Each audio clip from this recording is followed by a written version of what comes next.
大家好，我是小浪，今天给大家带来如何办理新西兰签证的视频。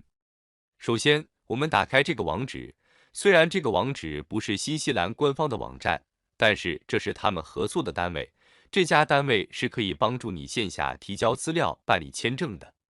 当然，你也可以自己在线提交，直接提交到新西兰移民局官网。我们可以在这里点击签证看一下，这里有第一步，确定签证类型。第二步，开始申请，这里详细说明了，你可以在线递交，也可以找他们签证中心帮你提交。当然，我是建议各位能自己提交的，方便快捷，更何况我也给各位带来了手把手的教程。现在，我们点击新西兰移民局官网的链接进入。到这个页面，我们点击第一个，获得一个访客签证或者一个电子授权 ETA。这里有按数字列出的步骤，我们直接点击第二个。然后这里有一个预先筛选表，我们这里填写护照是中国的，想要停留少于3个月，主要的访问目的是度假。然后点击这个红色按钮，它这里出来了很多选项。分别是新西兰电子授权 ETA、访客签证、团队访客签证以及中国工作度假签证。在这里，我将以个人申请来做示范，所以我排除了后面2个的选项。我们先对比一下前面2个。我们可以先返回到 VFS 的页面，点击这个链接，然后我们找到了访客签证的说明，点开看了一下。这里说明了大约需要20个工作日，大部分都在13个工作日完成。往下拉，可以看到电子授权是72小时就可以完成处理。那么我们再来看看对比价格，左侧有价格介绍的链接，然后我们输入相应的信息。这里显示了电子授权只需要58新西兰元，以及72小时就可以完成申请。我们再填写一下访客签证，看看要多少钱，这还需要输入人数，我输入1人。这里显示要246新西兰元，在51天内完成。我们再回到之前打开的申请页面，这里可以打勾，然后做一个对比。点击红色按钮，我们可以把该网页翻译一下。这里显示电子授权是有条件的，假如你是中国护照，但是你持有澳大利亚永居的话，那么你可以申请电子授权。当然，你是邮轮乘客也可以申请，或者你持有免签证国家的护照也可以申请电子授权。我们今天以普通中国人为例，那么就只能申请访客签证。后面我又查询了相关资料，确定了只有在中国护照加澳洲永久居民的身份下，才可以申请新西兰的电子授权。我们回到新西兰移民局的网站，点击这里申请一个签证。签证类型选择访问，访问目的选择度假，这里选择访客签证，点击红色按钮。这里有告示，这个签证居然还可以在那边最多学习3个月，并且签证还可以带上家人一起申请。我们不妨回到刚才的价格计算器那边，我们输入2个人、3个人试试。我经过对比，得到经验是1个人申请的费用是246元，每多1个人只增加35元。所以打算去新西兰旅行的话，不妨全家人一起申请签证。好，我们回到先前申请的页面，点击立即申请按钮。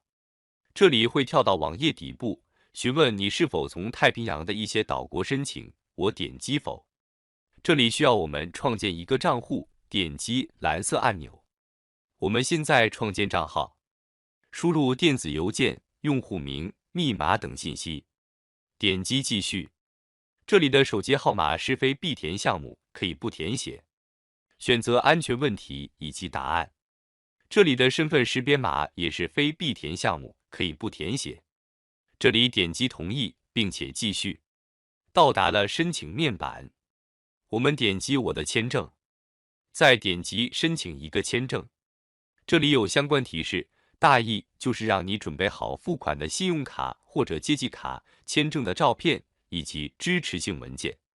我们可以点击照片看一下先，照片的规范比较严格。我们回到申请页面，这里选择临时进入类别签证。这里询问你是否在新西兰以外的地方，我选择是。这里选择访客。这里是询问你是否是澳大利亚永久居民或者是免签协议国的公民，我选择否。这里我选择旅游或度假。这里询问你来做什么，我选择来度假。这个新西兰的访客签证不仅可以度假用，这里还写明了可以最多学习90天，以及参加工作面试。点击开始我的申请。这里我们要点击这个按钮。这里询问你是否有单名，也就是没有姓氏的人，中国人大多数都有名有姓，我选择否。然后输入自己的名以及姓氏。这里询问你是否有过曾用名，我选择否。这里询问你在什么国家或者地区提交申请，我这里输入 China， 然后回车，它会自动关联内在的表内数据。这里询问你之前是否申请过新西兰签证，我选择否。这里询问你之前是否申请过新西兰的电子授权，我选择否。这里询问你是否持有澳大利亚永居签证，我选择否。这里询问你是否旅行过新西兰，我选择否。输入护照号码，输入护照签发国家，输入 China， 然后回车。这里询问你是否居住过你的护照签发国，我选择是。护照上显示的国籍，我选择 China。输入护照的签发日期和失效日期。选择你的性别。输入你护照上的出生日期。输入你护照上的出生国家。输入你出生的省或者城市，我输入上海。输入出生的城市和乡镇。输入你的身份证号码。输入你身份证的签发国家，我选择 China。你是否拥有其他的公民身份，我选择否。上传你的签证相片。由于新西兰签证相片要求严格，我这里因为是样本照片，所以没有被自动验证程序识别通过。建议各位最好验证通过后再继续填写表格。当然，由于我这边尝试多次没通过，它这边提示我依然可以申请人工手动审核。如果你需要的话，这里选择是，然后输入简要说明的理由。这里还提示你，签证照片如果不符合的话，签证不通过，费用是不予退还的。这边需要勾选同意。联系信息。当前的国家和地区，我选择 China。省份，我选择上海。输入你当前的具体地址。它这个系统是本身自带有相关识别的，如果没有内在数据识别的话，敲击回车键，然后手动添加详细地址信息。在下面输入详细的地址信息，部分标注 optional 的空格栏目可以不填写。这里我勾选居住地址就是邮寄地址，我选择是。输入邮箱地址。输入申请人的手机号码。输入备用手机号码。这里是询问你是否拥有某些中程度长旅客计划会员。这个问题比较重要。如果你有中国国航、东航、南航以及新加坡航空公司的白金卡、金卡、银卡等会员，你这边可以简化办理签证。另外，如果你拥有中国银联的钻石卡或者白金卡，其实也可以简化办理。具体要求请自行点击按钮查看。作为普通案例，我这边先选择否。这里询问你是否有足够的财务支持你的旅行，我选择是。这里询问你是否提前预付了住宿，我选择是。这里还要求输入一个预定住宿的地址信息。这里询问你是否拥有至少每人每月400新西兰元的资金，我选择是。这里询问你将提供何种方式来证明，我选择我有已经预付了的证据。这里询问你是否想要多次签证，我虽然在这里选择是，但是后面需提供相应证据证明你需要多次出入境，所以第一次申请建议各位选择否申请单次。分别输入预计抵达和离开新西兰的日期。这是家长认证，如果你携带儿童的话，必须要有一位家长陪同，并且携带相关证明，请认真选择。我这边选择不带儿童。这里是询问你的犯罪记录情况，一般都是勾选否，但是注意最下面的2条是询问你是否被其他国家拒绝入境过，以及是否被其他国家拒签过，请如实回答，因为很多国家信息已经联网了。健康部分，这是询问你是否有肺结核病，我选择否。这里分别是询问你是否需要肾透析、医院护理、居家护理，我全部选择否，请根据实际需求填写。这里询问你计划在新西兰停留多长时间，我选择1至3个月。点击继续。教育部分，这里询问你是否参加过高等教育，我选择是。输入你学习的专业，我写了计算机科学。输入学习的起始日期，学校的名称，我写了上海大学。输入学校的国家和详细地址信息。这里询问你是否获得了毕业证书，我选择是。点击继续。这里询问你现在有没有正在工作，我选择是。输入当前工作的开始年月。职位的名称，我写了软件工程师，这里有内在数据关联、敲击回车关联，最好能关联起来。在哪里工作，我选择中国以及输入省。输入公司的总部位置，如果你在微软工作的话，这边输入美国西雅图。我这边以中国普通公司为例，输入中国。接下来是输入公司的名称、公司的地址、公司的电话以及公司的电子邮箱地址。点击下一步。婚姻状态，我选择已婚。这是询问你的伴侣是否在申请表内，我选择否。伴侣的关系类型，我选择妻子。输入妻子的名和姓，选择性别。输入妻子的出生年月日，选择妻子的婚姻状态，已婚。选择妻子出生的国家、省份、城市、国籍以及居住国或者地区，还要输入妻子的职业。这是询问你的伴侣是否拥有一本护照，我选择否。如果选择是，那会要求填写护照信息。询问是否有孩子不在你的申请表内。假设我有孩子在家上学，不跟我一起去旅行，所以我选择是。输入孩子的名和姓，孩子跟你的关系，我选择儿子。孩子的性别，输入孩子的出生日期。孩子的婚姻状态，选择未婚。孩子出生的国家、国籍以及居住国，我都选择 China。孩子的职业，我写了学生。如果你有多个孩子的话，旁边有一个增加的按钮。填写父母信息，这里包含了继父母或者养父母的信息。这里询问你是否有至少一位父母在世，我选择是。输入父母其中的一位的名和姓，选择和你的关系，我选择父亲。选择性别，输入父亲的出生日期，选择父亲的婚姻状态，输入父亲的出生国、国籍以及居住国，父亲的职业。右侧还可以添加另外一位，可以添加母亲信息。这里询问你在新西兰是否有联系人，我选择否。这里询问你是否在自己的国家或者其他国家服兵役过，我选择否。点击继续。你是否有过国际旅行，我选择是。填写目的地，我写泰国。输入到达和离开的年月。你是如何到达的，我选择飞行。入境的口岸，我写曼谷国际机场。旅行的目的，我选择旅行。可以增加另外一个旅程记录，我选择日本。填写到达和离开的年月。如何到达，我选择飞行。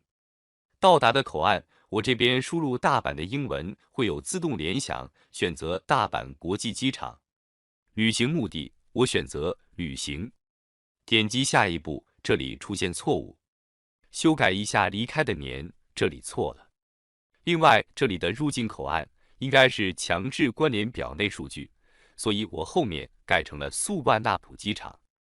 这里是询问你是否有不在申请表内的其他人协助你填表，我选择否，自己填表。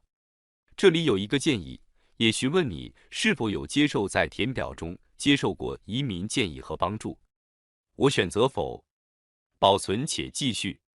支持性文件的上传部分，首先，我们的文件上传必须要以 PDF 格式上传，同类型的文件也必须在同一个 PDF 文件上传，可以多页的 PDF 图像文件建议以 JPG 格式上传。